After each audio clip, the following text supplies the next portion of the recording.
Hey everybody, Hostron here with another Star Trek First Edition Friday video for you. Happy 4th of July yesterday, or though today for me, yesterday for all of you watching the video. Hence the reason why I can even make a video today is I actually do have the day off and I finally have my life kind of caught back up again. I come to you now from the remodeled theater room in my house. As I posted before, the Sioux Falls and like southeast South Dakota, northwest Iowa, southwest Minnesota, northeast Nebraska area, the Quad State region that I live in here. Basically, a couple of weeks ago, went through a once in 100 year flood. I mean, once 50 years, once in 100 years. I mean, however you want to say it. There's no really way to know, but let's just say that it was a massive flood. And I'll show you some photos that you can even find online right now. But this here is a structure that is downtown Sioux Falls. I believe it's called the Eternity Structure. Basically, this is one of the rivers that runs through Sioux Falls, and this is how high it is. Now, what you don't see is that along here, this is the walking area to go along the bank, and this structure is about 50 to 70 feet in the air over what the normal level is, and in this photo it's only like 25 feet, right? So this was very much here. This is kind of what, if you drove around the area, this is kind of what you saw. Here is a picture of the falls. So if for those who are maybe coming from out of state for continentals here later this month, if any of you want to visit the falls, this is the falls that Sioux Falls is named after. So what you're seeing here is how the falls looked here just a couple weeks ago. And to give you guys an understanding, this building right here is a structure that is the old it's the old mill that's been there since 1800 something. I don't know exactly what year off the top of my head. This was when the river actually ran just along here, and then over the course of the next like 100 years, it shifted due to erosion and stuff, and the falls basically were like, there was a small amount here, but then like the bulk of the falls kind of goes this way. So it was kind of big news around here, but this level, this level that you see the falls at in this photo, hasn't been at this level in recorded history. Chances are it got this high, before recorded history. Recorded history just goes back to the founding of the state in 1886. This mill was built before the state was even a state, by the way. So it's almost pre-1886 for this mill building. But yeah, so recorded history for how high the falls crested, never been that high ever before. Here's kind of a wider view of it. This was quite literally last week. So you see this area right here where people are standing and stuff. This area, and so you see people standing here. There's actually a walkway that goes down even farther, like down to here in this photo. And this area, the reason why people are here is because it's actually cresting like back over here. And there are actually like benches and everything that are there that are normally 50 feet away from where the falls normally are. So this is this is quite literally the biggest the falls have ever gotten. So the first photo I showed you, this is just a little ways down the street. So this is what I mean by there's like a walking area and an observation area of the river. And this is what it looked like. Like normally the river is 10 feet down on the other side of this. This is actually kind of a cement barrier right along here. So pretty crazy. So this is kind of what we went through. I got an inch of water in my lower level, which includes my theater room, my game room, my office. It was nasty. I had to take everything out of the lower level of my house. I had to tear everything out for carpet and everything and replace everything. So it took me a while. I barely got done in time to go to the Minnesota Regional this last weekend. So, but yeah, I mean, total rainfalls in the area. Sioux Falls got 9 inches in the course of a day and a half, and there's some of the smaller towns in the surrounding area that you may or may not have seen on national news or even international news. Rock Rapids and stuff like that got upwards of 17 inches over the course of a 2-day span, and was enough to force the Big Sioux River, for which this is what this river is the Big Sioux River. Yeah, crested it to record levels so it was pretty insane. My house, to put it in perspective, my house is halfway across the town, so the river actually kind of runs through roughly the center of Sioux Falls. I mean, it's obviously not exact. My house is on the far east side of Sioux Falls and is on a hill, and the road that I live on is called Hillview because we are on a hill. And the flooding was so bad, the rain came down so hard that even on all the hills in Sioux Falls, of which my house is on one, it came down so hard and so fast that the ground couldn't take the water fast enough, and this is what it looked like around Sioux Falls. My house is quite literally in this photo is right there roughly. That's where my house is. Maybe out, yeah. This is this is Yankton Trail soccer fields. This is all flat ground for the soccer fields and stuff. And some of the little tributary creeks run along here, and they got overwhelmed too. And next thing you know, this park that's about, I think it's like 300 acres, 400 acres big, flooded. So anyway, this is the reason why I have been unable to put a video out the last couple of weeks. I've been a little preoccupied with flood damage, flood repair, and then getting it done fast enough that I could still make it up to Minnesota to play in the Minnesota Regional this last weekend. So, but anyway, everything's done. My lower level looks good now, and if I might say so myself, I feel like I've positively impacted the feng shui of my living space here and my gaming space. So that's that. We'll move on from it. So that's why this video is basically just kind of an off-the-cuff stream of consciousness video again. I haven't really planned anything for this video other than just to talk about some stuff. Basically just to kind of go over the last couple of weeks of results. There's been the Minnesota Regional last weekend, and there was the regional in Germany the weekend before. Basically the weekend that all this flooding was happening to me, Germany had a regional. So we'll go over that first, actually. So Johans won, so congratulations to him. They had 5 people. Johans won with a newish version of the Turn 1 Warfleet deck that he's played in the past, where he starts the game with Regency 1 in play, and then is able to get Kronos 1 and a Sukansa ship into play immediately, and then he's got 3 ships that he can staff all on turn 1. And then if you're in the mirror quadrant with him, you're in danger, and if you're in a non-delta quadrant, then you are also in danger, but starting on like turn 2, turn 3 is when he might start coming after you. So he puts enough weapons out that he can waste away most outposts and stuff.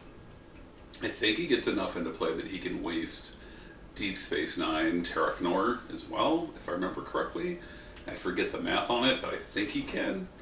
It looks like in this version he decided though like that's an option, but it's not really necessarily what he needs to do. He's instead opted to go for a 2-mission win with the deck, as he said, doing the gimmick that's old as sin, where you gift box into the Klingon suite of bonus points for doing a single thing. So you get Arbiter to kill a Klingon with another Klingon to score the 10 points. You death the dead Klingon, and you date his medals for the 20 bonus points. And then you get 5 bonus points from the assigned mission specialists. And then you just do 2 missions for the win. So, yeah. Definitely a good deck. It's an interesting deck. It definitely is a threat to a bunch of different other decks, ones that are maybe trying to be like a little too friendly, or they're just trying to go, they're a little unprepared for battle. He's gonna definitely beat those decks. Of course, then that means that like the weakness in this deck is that it's not like he has a whole bunch of dilemma busting capability, so he doesn't really have any like there are no bug outs and not a ton of like skill gaining here or anything like that. He's just trying to basically brute force his way through 2 missions in order to, and then of course just keep his opponent in check with the threat of weapons. So, but Johans is a great player, so if you want to read his report, he has a report available. So I don't know what Andreas played, but the implication from Kaiser's tournament is that he was playing a Vulcan deck. I assume he meant Vulcan affiliation, although it may have just been Vulcans, like Vulcans, so like Feds and whatever else, I'm not quite sure, but Florian played TOS Romulans, was getting under the skin and stuff like that to try to cover bonus point losses. He is in the neutral zone, so I'm not quite sure if he was doing 2-mission win or not. I think he is, because you can do investigate shattered space for 45 plus mission specialists, I think. And then the planet, and then if you get lucky enough on getting under your skin, I think that you can 2-mission win, although I don't know how likely it is. So, but being in the neutral zone means he doesn't have to go very far for his missions, so span is not really much of an issue. The TOS Romulans oddly have a pretty decent skill matrix, and then when you add in the ability to like get a few of these other like supporting like non-aligned and stuff, they're pretty decent. So yeah, looks like he is also running the new auxiliary control battle bridge, the same as Kaiser was. And then the dilemmas, he talks about his dilemma choices in his report, so you can read his report if you want a better understanding of that. Manual was running kind of a straightforward Alpha Quadrant Dominion Cardassian deck with Dominion Command at Cardassia and so forth. He is definitely not doing 2-mission win, but it looks like, you also see that a battle bridge door, so that he was prepared. So apparently they all got the memo that make sure you have a battle bridge because people might get shooty. So that seems to be a recurring theme for the German regional, was that everyone was kind of prepared for ship battle with a battle bridge. No one was really like pressing too hard on the solve missions button. It was staying a bit more balanced. And then Jan was running kind of another version of Borg. I know that Jan's been running like a couple of different versions of Borg. over time. Looks like this is a TNG Borg, and he's doing the computer crash. But it also, based upon the fact that he went last, or that he got last place, it does not look like his opponents were necessarily slowed down by that. So maybe that's something. As far as being prepared for continentals, both North American and European, I think that's something to take note of. That a TNG computer crash deck was unable to come out, to do well, and so I don't know how this is working. I feel like this isn't correct somehow, but you can't do this because Q-Stent requires 13 different cards. So I don't know if this is a mistake or what, but Jan, if you're watching, this isn't legal. If this is accurate, this is not legal. So you need to have other things in your Q-Stent side deck. So yeah, has to be 13 different cards. Up to 13 different cards. So that was that's the Vandros 4 regional. Congrats to Johans. I guess I'm not sure exactly when the European Continentals are, but I'll have to check at some point. German, nope. That's completed. I need upcoming.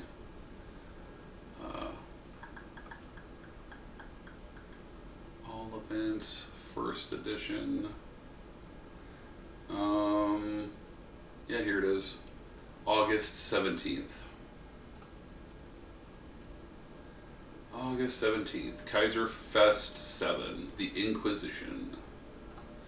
So, yeah. So we're going to have North American Continentals July 26th for first edition. And then that means that 3 weeks later is European. So we'll see if our North American Continentals affects the meta of European Continentals. But I do think it's interesting that triple copies of Computer Crash didn't seem to play very well. I know that there has been discussion about people trying to use Computer Crash with Vidian. That Vidian they know that they need to have their own Quarks rods seeded to make sure that their organ bank hits the table on turn 1 to guarantee it in case they face a Computer Crash.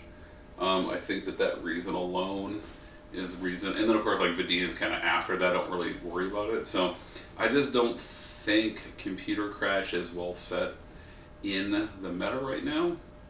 And then for the high level events where the decks that seem to do well seem to just be I draw and then I play things out and I don't really do a whole lot of downloading. A lot of them seed a ship or have a ship in play during the seed phase. So Borg of various kinds, Enterprise E, and so forth. Yeah, so I just don't know how good a Computer Crash deck is going to do right now for the top level meta. So, but that's the thing. I mean, a person makes their decisions about what they're going to bring to a Continentals or a Worlds level event based upon what they expect to see. And I think right now what I would expect to see for major tournaments really, does not lend itself to you're not going to counter it with Computer Crash. So that's just off the cuff thinking. So, all right. So that was their regional. We had our regional. We only had 4 people, unfortunately. We should have had more, but we had some things pop up. I had at least 3 of my guys not show up because at the last second they couldn't make it, and then 2 or 3 of the local Minnesota players couldn't make it because this weekend just all of a sudden didn't work for them. So I'm hoping those guys will be at North American Continentals instead. But I won with this turn 1 retask deck that now no longer works because of rules. Chris played. He played Staging Ground, and in our match, it was kind of crazy. So Chris, 3 out of the first 5 turns missed a ship drop with people, and so he was so far behind that even though I couldn't come after him and battle him because he just kept playing the people he did play, he just put them right into church at the Celestial Temple, and then of course DS9 itself plus the ships being docked. I was like, I'm not going after any of it.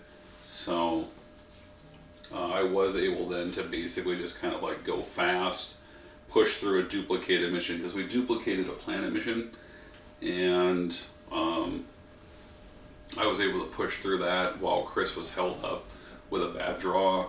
So I took a quick 25 points, assimilating our duplicated planet mission, and then that forced Chris to have to do something, and I played the mission he chose. Turned out he was going to have to risk some male personnel out into play in order to try to get by it, or try to go by the last dilemma, the medical crisis. I hit a 50-50 in my favor and stopped them from getting past the medical crisis. That opened the door for then me to put a range boosting drone on the Enterprise E, play Transwarp Conduit to give it 22 range, and then I flew all the way down the space line, and then beamed down and did a Assimilate Counterpart on the people that he had on the planet. I actually ended up abducting and assimilating a couple, and abducted the target that was one of his male med biology people to try to basically lock him out of the mission. Found him, beamed up, and then the ship still had enough range that, and I'd left people on board it to keep staffing it, of course. So the people that were involved in the battle even came up when they stopped. The ship still had staffing. So then I just moved the ship along and then went through the Transwarp Conduit that was at the end of that space line and went all the way back to the Delta Quadrant with them, and then was able to assimilate a counterpart for 20 points, and then had 50 some points, or 49 points. I had 49 points from assimilating a couple of guys. In retrospect, I was so focused on getting the heck out of there that I completely whiffed on I killed a dude and should have assimilation to 2 wolves, and I had a 1 with the Borg in play that I just totally whiffed on using. Forgot to use it too, so I should have been 50 some points, but I mean ultimately it didn't matter because Chris had 1 turn to do something after that when time was called. So I ended up winning that game 49 to the 7 points that Chris accumulated from my Turelian Plague ship and 4 points from his own Dabo. Or 2 points, sorry. 2 points from his own Dabo or something like that. So, yeah. That game was just definitely one that did not go Chris's way in a lot of ways. There was also a moment in that game where we did there was a lot of shall we say table intimidation where, I thought I had a path. I was trying to map out did I have a path to blow up the 3 ships he had in orbit of that planet when he attempted without losing my cube. Chris was very convinced that my cube would definitely get blown up. I mean, of course, that's what he's going to say no matter what, because he wants me to not do it, whether or not it's real or not. At the end of the game, we kind of went back and forth on what we think might have happened, and we definitely did not agree. I still believe that I could have wiped those 3 ships out without losing my cube, even on the return fire, or even on the counterattack the next turn. So, we'll never know, but in the moment, it was definitely the more conservative and probably the much smarter play for me not to try to mix it up with those ships, and instead just do the whole snatch and run move that I did instead. So, I mean, it worked out in my favor, so clearly it was the right decision, but Yeah.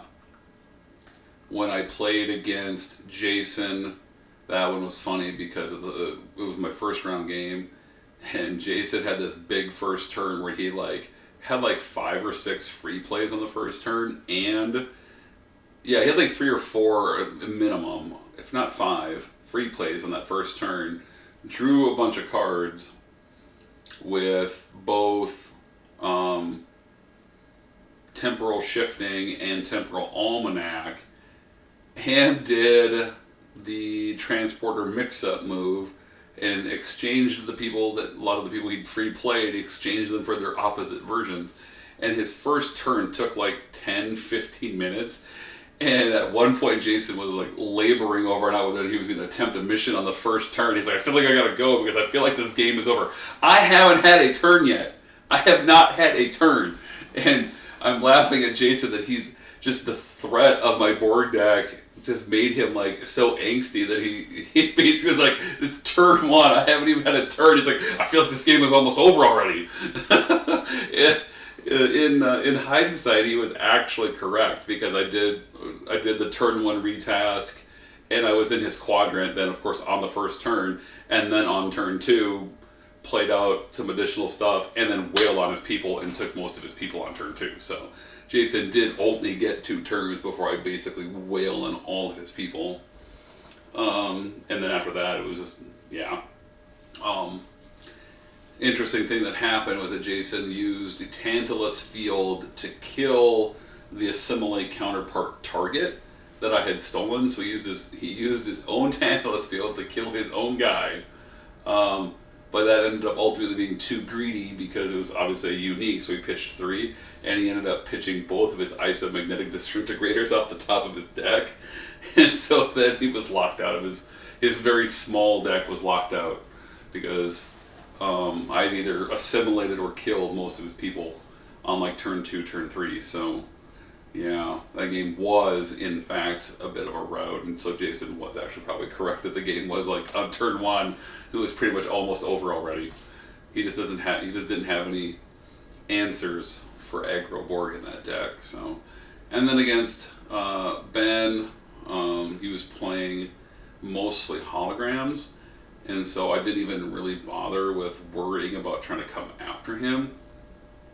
He did play lore, but then when he played lore, he also immediately played a quantum slipstream drive and went to the gamma quadrant where I couldn't get to him. So then I was like, okay, whatever. I guess I'm not assimilating a counterpart this game, but it didn't matter because again, I got my turn 1 retask off, and then I actually got a second board cube into play on turn 3, and then turns 3, 4, 5, and 6, I basically just, yeah, I had 1 cube, hunt him down with Gowron a Borg and blow up his ship, but other than that, I basically just like on basically successive turns, I just blew through all of his dilemmas. And was then successfully probing with Gowron and Service the Collective on most of those turns. I think there was 1 turn where I did get held up, and then that was the turn I think it was coinciding with like me using Gowron to go blow him up or something. I think I took 1 turn off in there, but I basically just did 4 objectives, like being over the course of 5 turns, pushing through his dilemmas because I got lucky too, like. Personal duty into friendly fire, like he sent a red drone through, and I had Gowron and second and the vinculum, so everybody had 2 leadership and 2 security, because of Gowron and the vinculum in second. So, I got lucky with stuff like that. I think I did adapt one time. I think that was the other thing that I ended up having to do is I think I had to adapt once through something he made me adapt through, but I can't remember. But it was pretty quick order that I just kind of pushed through all his dilemmas and stuff. So, but yeah, without the ability to really assimilate anybody, it was just kind of like okay, I need Gowron of Borg to be a threat to him and kind of keep him close to keep him within arm's reach. while also just pushing through on dilemmas and stuff with one of my cubes at the other time. So I had the whole like left-handed cube was playing Enforcer and right-handed cube was pushing through missions. So that one went pretty by the book as well. And that's kind of the tournament. So, but yeah, we'll look at my deck again here, and we'll talk about it for a quick second. So the premise of the deck was that I would seed at least one nebula in the Delta Quadrant. I would seed the Transwarp Hub at that nebula, and then I would use They Will Be Coming to download the Enterprise E, which then gets me the Voyager version of the Borg Queen. The Borg set, i.e. the Voyager version of the Borg Queen. And it's at that mission in the Delta Quadrant, because it was an Alpha Quadrant mission that happened to be in the Delta Quadrant, but it was still an Alpha Quadrant mission, so They Will Be Coming did not nullify, because I have seeded Alpha Quadrant missions. One of them just happens to not be in the Alpha Quadrant, under the old ruling. So then, I would also self-seed a Borg ship under both of those nebulas, and then I would, on my first turn, at the start of turn, I would pass my opponent gold. They've now scored 5 points. The Borg Queen on the Enterprise E would face the Borg ship at the nebula, and then the Borg ship is now in play, and then as my card play, the Borg Queen would just download Retask, because it's a Borg use only event. So then I would Retask on turn 1, and I would grab all the stuff I wanted to get going, and would then be able to go through the Transwarp Hub into my other quadrant on turn 1. And so on turn 1 I have a fully staffed cube with at least 9 personnel on it, if not 10, depending on what was in my opening hand, because it would be the Complink drone, the Borg Queen, the 7 drones I've downloaded, and then possibly a free play from hand. So a Borg cube with 10 personnel on board it in my opponent's quadrant on turn 1 was how this deck operated. And because of that, I could either threaten the opponent very quickly, or just use turn 1, turn 2 to get set up for then beginning to scout missions. So, yeah. And then with Q's tents, 15 Q's tents in the deck, even if whether I did that or didn't do that, I also had the option of being able to Q's tent to grab Urgent Warning. Urgent Warning would then grab the Borg ship dilemma I had in the deck, put it into play, and then it would be in play for my turn, the opponent's turn, and then the subsequent turn I would have the Queen download Retask, and I would retask this. And I would do that in addition to the trick with the nebula and the gold. Now, Chris saw it, but I would expect him to, because he's an old dinosaur player like me, but also because I ran some of this by him months ago when I was working on it, so I wasn't surprised. But hence the reason why you have to have a backup plan for this trick. If your opponent wants to put dilemmas under the nebula, fine. You just try to find a Q's tent and you rock the Q's tent and you go the other route. You still get a Borg cube into play probably on turn 2, because then basically this goes from being the turn 1 nebula retask version, and it just goes back to my previous version, which was a turn 2 nebula, or a turn 2 retask of a Borg cube. So, like, if your opponent wants to put dilemmas under the nebula and stop you from the turn 1 retask, so be it. You're still going to get it to fire off, and you're still going to get to go. And now they have essentially dead dilemmas that they didn't leverage. So it's really up to your opponent to pick their poison. If they want the dilemmas to be relevant, they should just let me have my cube. If they want to try to keep me off of the turn 1 retask, well, then you're just losing dilemmas. Right? You're losing possibly like relevant dilemmas. Because let's be honest, I mean, every deck, you know, you're not solving 6 missions in a game. So every deck, you know, every opponent you face, there's going to be dilemmas that are not relevant. Your opponent never sees them. And so that's kind of how I viewed it with this deck, is I'm like, well, this is just these two nebulas are essentially the missions that I was never going to do. I was never going to scout them. If I have to do an extra dilemma at these other missions, that's fine. Borg have many, many dilemmas that they just roll right past. And the ones they can't roll past, they can adapt past. So I'm not worried about having an extra dilemma or two to face. And in all three of the games, it was never relevant. So, yeah. That's just kind of how I viewed it with this deck. That it's basically still just standard aggro Borg, but it was also a fast kind of begin scouting Borg if you needed it to. With the dilemma meta being the way it is for Borg, with persistent individuality and stuff out there, the ability to have like multiple ships in play for scouting purposes immediately was very good. The fact that I can have the Enterprise E and a Borg cube in play basically immediately means then that I can scout space missions again early with only like a drone or two, because I'll just put like a crappy drone, put a crappy red drone on the Enterprise E and have that drone scout by himself into space, or I'll put the red drone and a blue drone and have them face dilemmas at space, probably bounce off of a persistent individuality, bounce off a arsenal divided or whatever, and then once you see the early stuff, then you kind of know what to expect. So that's kind of the strategy I think that a person has to use if you're going to do Borg in the current meta, with persistent individuality just being out there. It's the reason why like TNG Borg are just like not well positioned right now, because if you're not playing with at least one copy of persistent individuality, I don't know what to do for you. It's such a good dilemma.